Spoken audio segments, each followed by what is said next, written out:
रमा एकादशी माता की कथा बोल रहा हूँ। आपने अच्छा लगे तो लाइक और सब्सक्राइब जरूर कर दो।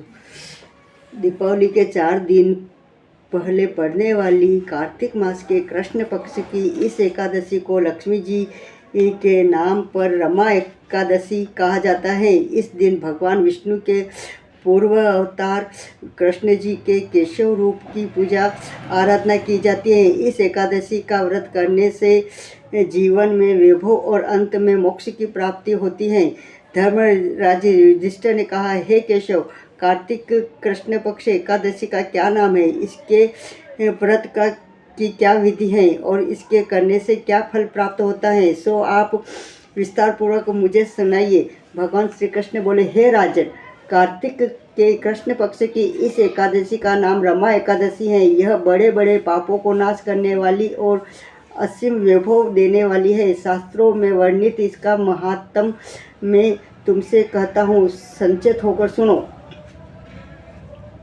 प्राचीन काल में मुचकुंद नाम का एक राजा था। उसकी इंद्र के साथ गहन मित्रता थी और साथ ही यम, कुबेर, वरुण तथा विभीषण के साथ भी मित्रता थी। वह राजा बड़ा धर्मात्मा तथा विष्णु भक्त था और न्यायपूर्वक राज्य करता था। राजा मुचकुंद के एक कन्या थी जिसका नाम चंद्रभागा था। उस कन्या का विवाह चंद्रसेन के पुत्र शोभन के साथ हुआ था।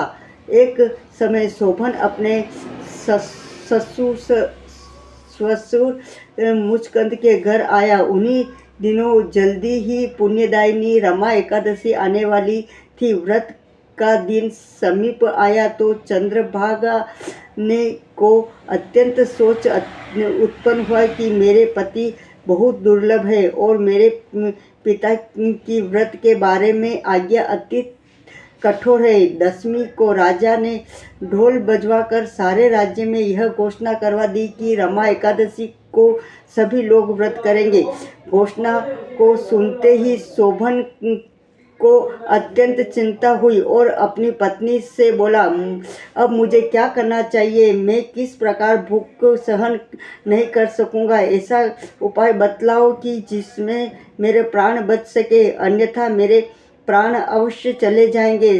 चंद्रभागा कहने लगी, हे स्वामी, मेरे पिता के राज्य में एकादशी को कोई भी भोजन नहीं करता। हाथी, घोड़ा, ऊंट, बिल्ली, गौ आदि भी तृण और जल आदि ग्रहण नहीं कर सकते हैं। फिर मनुष्य का तो कहना ही क्या है। यदि आप भोजन करना चाहते हो तो किसी दूसरे स्थान पर चले जाइए, क्योंकि यदि आप यहाँ रहेंगे तो अवश्य ही व्रत करना पड़ेगा। ऐसा सुनकर शोभन कहने लगा, मैं हे प्रिय, तुम्हारे साथ मैं भी व्रत करूँगा। जो भाग्य में होगा वही देखा जाएगा। ऐसा विचार कर उसने व्रत किया और वह भूख व प्यास से अत्यंत पीड़ित होने लगा। जब सूर्य नारायण अस्त हो गए तब रात्रि जागरण का समय आया। यह जागरण वैष्णव को तो अत्यंत ही हर्ष देने वाला था, परंतु शोभन को अत्यंत दुखदायी लगा। प्रातःकाल होते होते शोभन के प्राण निकल गए। तब राजा ने चंदन की चिता में उसका दाह संस्कार करवाया, परंतु चंद्रभागा ने अपने पिता की आज्ञा से अपने शरीर को दंग नहीं किया। शोभन की अंत्येष्टि क्रिया करने के पश्चात अपने पिता के घर में ही रहने लगी। रमा एकादशी के व्रत के प्रभाव से शोभन मंदराचल पर्वत पर घन साध्य से परिपूर्ण तथा शत्रुओं से रहित एक सुंदर देवपुर को प्राप्त हुआ। वह अत्यंत सुंदर रत्न और वैदर्भ मणि, जटिल स्वर्ग के खंभों पर निर्मित अनेक प्रकार की स्फटिक मणिक से सुशोभित भवन के सिंहासन पर आरूढ़ हुआ।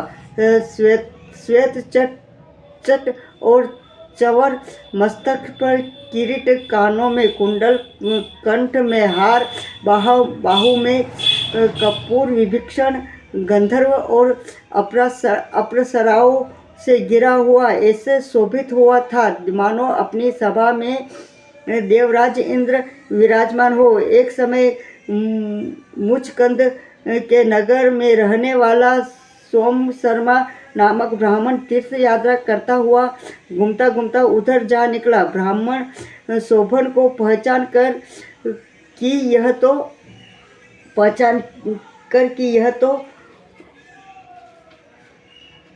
यह तो राजा का जमाई शोभन है, उसके निकट गया। शोभन की उसको पहचान कर अपने आसन पर बिठाकर उसके पास आया और प्रमाणित करके कुशल क्षेम पूछने लगा। ब्राह्मण ने कहा कि राजा मुचकंद और आपकी पत्नी चंद्रभाना कुशल से है। नगर में भी सभी प्रकार कुशल हैं, परंतु हे राजन, आप हमको अत्यंत आश्चर्य हो रहा है कि आपका वृत्तांत कि ऐसा सुंदर नगर जो न कभी देखा न सुना आपको किस प्रकार प्राप्त हुआ है। तब शोभन बोला कि कार्तिक मास के कृष्णा रमा एकादशी का व्रत करने से मुझे यह नगर प्राप्त हुआ है, परंतु यह अस्थित है।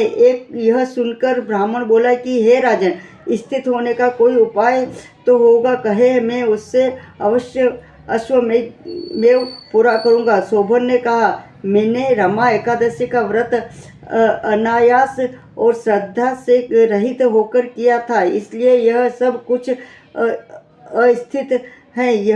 यदि आप मुचकंद की कन्या चंद्रभागा को यह सब वृत्तांत कहे तो वह स्थित हो सकता है। यह सुनकर ब्राह्मण सोम शर्मा ने अपने नगर में लौटकर चंद्रभागा से संपूर्ण वृत्तांत कहा। ब्राह्मण के वचन सुनकर चंद्रभागा बड़ी प्रसन्नतापूर्वक ब्राह्मण से बोला, हे ब्राह्मण, यह सब बातें आपने प्रत्यंत देखी है या स्वप्न की कर रहे हैं। ब्राह्मण कहने लगा, हे पुत्र, मैंने महावन में तुम्हारे पति के प्रत्यक्ष देखा है, साथ ही किसी भी विजय न हो ऐसा देवताओं के नगर के समान उनका नगर भी देखा है। उन्होंने यह भी कहा है कि यह स्थिर नहीं है। जिस प्रकार यह स्थिर रह सके वह उपाय हमको करना चाहिए। चंद्रभागा